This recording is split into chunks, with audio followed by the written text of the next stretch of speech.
Hello दोस्तों, स्वागत है हमारे YouTube चैनल करियर मार्गदर्शन में। दोस्तों आज के इस वीडियो में आपको एसएससी जीडी कांस्टेबल के न्यू सिलेबस के बारे में बात करने वाले हैं। तो दोस्तों अगर आप भी एसएससी जीडी की तैयारी कर रहे हैं और आगे चल के आप एसएससी जीडी कांस्टेबल की एग्जाम को देना चाहते हैं तो सबसे पहले आपको उसके एग्जाम पैटर्न और सिलेबस के बारे में पूरा पता होना चाहिए। दोस्तों आज के इस वीडियो में न सिर्फ आपको एसएससी जीडी कांस्टेबल 2023 के न्यू सिलेबस के बारे में बताने वाले हैं, इसके साथ साथ आपको ये भी बताएंगे कि इसके लिए आपके पास क्वालिफिकेशंस क्या होनी चाहिए, आपकी उम्र क्या होनी चाहिए अगर आप इस एग्जाम को देना चाहते हैं। इसके साथ साथ आपको ये भी बताएंगे कि इसके लिए आपकी हाइट कितना होना चाहिए, चेस्ट कितना होना चाहिए, आपको कितनी रनिंग कराई जाएगी, इन सब के बारे में पूरी डिटेल्स में इस वीडियो में बात करने वाले हैं। तो वीडियो आपके लिए बहुत ही हेल्पफुल होने वाला है, तो वीडियो को अंत तक जरूर देखें। दोस्तों वीडियो को स्टार्ट करने से पहले यदि आपको ये वीडियो अच्छा लगे, हेल्पफुल लगे तो वीडियो को लाइक और चैनल पर नए हो तो चैनल को भी सब्सक्राइब कर ले, क्योंकि करियर से रिलेटेड यहाँ पे वीडियो आपको मिलती रहती है। आइए वीडियो को स्टार्ट करते हैं। तो दोस्तों अगर आप भी एसएससी जीडी कांस्टेबल के एग्जाम को देना चाहते हैं तो उसके लिए सबसे पहले आपके पास क्वालिफिकेशंस क्या होनी चाहिए, यानी कि कौन से स्टूडेंट हैं जो इस एग्जाम को दे सकती हैं। आइए सबसे पहले हम बात कर लेते हैं। दोस्तों अगर आप एसएससी जीडी कांस्टेबल के एग्जाम को देना चाहते हैं तो सबसे पहले जो आपका क्वालिफिकेशंस होना चाहिए, आपका 10th पास होना चाहिए। दोस्तों अगर आपने 10th पास कर लिए है तो आप इस एग्जाम को दे सकते हैं। अब बात करेंगे कि एज लिमिट क्या होनी चाहिए, तो आपकी जो उम्र होनी चाहिए वो 18 से 23 वर्ष के बीच में होनी चाहिए यदि आप जनरल कैंडिडेट हैं। यदि आप ओबीसी या फिर एसटी एससी कैंडिडेट रहते हैं तो ओबीसी के लिए आपको मैक्सिमम 3 वर्ष और एसटी एससी कैंडिडेट बात करें तो यहाँ पे 5 वर्ष की आपको छूट भी उम्र में दिया जाता है। अब बात करेंगे कि इसके लिए आपके पास फिजिकल क्वालिफिकेशंस क्या मांगा जाता है।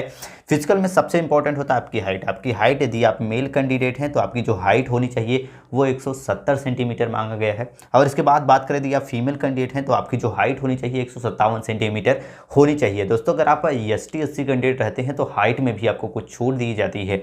अब बात करेंगे आपके चेस्ट, जो आपका चेस्ट होना चाहिए जो सिर्फ मेल कैंडिडेट के लिए होता है वो आपका चेस्ट होना चाहिए 80 से आपका 85 सेंटीमीटर आपका चेस्ट होना चाहिए। चेस्ट आपका सिर्फ मेल कैंडिडेट के लिए, इसमें फीमेल में आपका चेस्ट नहीं मांगा जाता है। अब नेक्स्ट बात करेंगे आपकी रनिंग। यदि आप मेल कैंडिडेट हैं तो आपको 5 किलोमीटर रनिंग करना होता है, जिसके लिए आपको 24 मिनट का यहाँ पे समय दिया जाता है। दोस्तों अगर आप मेल कैंडिडेट हैं तो आपको इसमें रनिंग करनी होती है, वो भी 5 किलोमीटर 24 मिनट में आपको रनिंग कंप्लीट करनी होती है। फीमेल के लिए बात करें तो 1.6 किलोमीटर यानी कि 1600 मीटर फीमेल की रनिंग करनी होती है, जिसके लिए उन्हें 8.5 मिनट का यहाँ पे समय दिया जाएगा। तो इस प्रकार से आपका फिजिकल रिक्वायरमेंट होता है, ये आपको क्लियर करना होता है। सबसे पहले हमने बात किया कि एजुकेशन क्वालिफिकेशन में आपका 10th पास होना चाहिए, आपकी उम्र 18 से 23 वर्ष के बीच में होनी चाहिए। अगर बात किया इसके बाद हमने हाइट की बात कर लिया कि हाइट कितना होना चाहिए, चेस्ट कितना होना चाहिए और रनिंग कितनी कराई जाती है। अब मोस्ट इंपॉर्टेंट होता है जो आपका सिलेबस होता है। दोस्तों किसी भी एग्जाम को क्लियर करने से पहले, किसी भी एग्जाम की तैयारी करने से पहले जो सबसे इंपॉर्टेंट होता है आपका जो पता होना चाहिए कि आपको उसका सिलेबस क्या होता है। आप बात कर लेते हैं इसके सिलेबस की। तो सिलेबस इसका इस प्रकार से कुछ होता है आपका, इसमें आपका एक पेपर कराया जाता है जिसमें आपको टोटल क्वेश्चन की बात करें तो 80 क्वेश्चन यहाँ पे टोटल क्वेश्चन होते हैं। टोटल मार्क्स की बात करें तो 160 मार्क यहाँ पे आपको निर्धारित होता है। इस पेपर को हल करने के लिए आपको 1 घंटे का यहाँ पे समय भी दिया जाता है। तो इस प्रकार से आपका एग्जाम पैटर्न होता है। बात करते हैं कौन से सब्जेक्ट से आपका कितना क्वेश्चन आपसे पूछा जाता है। सबसे पहले जो सब्जेक्ट आता है वो होता है आपका जनरल इंटेलिजेंस एंड रीजनिंग। ये पहला सब्जेक्ट होता है जिससे आपको 20 क्वेश्चन पूछे जाते हैं और इससे 40 मार्क यहाँ पे निर्धारित होता है। नेक्स्ट सब्जेक्ट जो है आपका जनरल नॉलेज और जनरल अवेयरनेस। इससे क्वेश्चन की बात करें तो 20 क्वेश्चन आपसे पूछे जाते हैं और यहाँ पे 40 मार्क यहाँ पे आपका निर्धारित होता है। नेक्स्ट आता है आपका एलिमेंट्री मैथ। दोस्तों इससे आपको 20 क्वेश्चन पूछे जाते हैं और 40 मार्क इसमें भी निर्धारित होता है। लास्ट जो आपका सब्जेक्ट होता है इंग्लिश और हिंदी। अब दोस्तों ये काफ़ी इंपॉर्टेंट है, काफ़ी स्टूडेंट इसमें कंफ्यूज हो जाते हैं कि हिंदी या फिर इंग्लिश चूज़ करें। तो दोस्तों अगर आप हिंदी मीडियम से हैं तो आप हिंदी मीडियम को चूज़ कर सकते हैं। अगर आप इंग्लिश मीडियम से है तो आप इंग्लिश सब्जेक्ट को चूज़ कर सकते हैं, जिससे आपको आसानी होगी एग्जाम को देने में। यदि आप हिंदी चूज़ करते हैं तो सारे पेपर्स आपको हिंदी में देने होंगे। इसके साथ साथ अगर आप इंग्लिश चूज़ करते हैं तो सारे पेपर आपको इंग्लिश में देने होंगे। तो इस प्रकार से यदि आप हिंदी चूज़ करते हैं तो इंग्लिश नहीं देना पड़ेगा, इंग्लिश चूज़ करते हैं तो आपको हिंदी का पेपर नहीं देना पड़ेगा।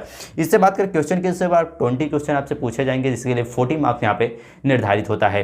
अब बात कर लेते हैं कि जो काफ़ी इंपॉर्टेंट है, काफ़ी स्टूडेंट जानना चाहते हैं, बहुत सारे स्टूडेंट को मन में सवाल रहता है कि यदि हम एसएससी जीडी कांस्टेबल के एग्जाम को क्लियर कर लेते हैं तो हमें सैलरी कितनी मिलने वाली है। दोस्तों अगर आपकी सैलरी की बात करें तो यदि आप एसएससी जीडी कांस्टेबल के एग्जाम को क्लियर कर लेते हैं तो आपकी सैलरी होने वाली हो स्टार्टिंग 21,700 रुपये आपकी स्टार्टिंग सैलरी होने वाली है। और हायर सैलरी की बात करें तो 69,000 ₹100 आपको यहाँ पे सैलरी मिलने वाली है। तो दोस्तों आई होप आप समझ गए होंगे। सबसे पहले हमने बात किया था कि एसएससी जीडी कांस्टेबल के लिए एजुकेशन क्वालिफिकेशंस क्या होनी चाहिए, इसके बाद हमने बात की कि फिजिकल रिक्वायरमेंट क्या होनी चाहिए, इसके साथ साथ आपको सिलेबस के बारे में पूरी जानकारी दे दी है। आई होप आप समझ गए होंगे कि एसएससी जीडी कांस्टेबल के लिए क्वालिफिकेशंस क्या होनी चाहिए, हाइट चेस्ट कितना होना चाहिए, उम्र कितनी होनी चाहिए और इसका सिलेबस कैसा होता है। आई होप ये वीडियो आपको हेल्पफुल लगा होगा, आप समझ गए होंगे एसएससी जीडी के बारे में। दोस्तों ऐसे ही वीडियो के लिए हमारे चैनल को लाइक और सब्सक्राइब करना ना भूलें। मिलते हैं नेक्स्ट वीडियो में, तब तक के लिए जय हिंद।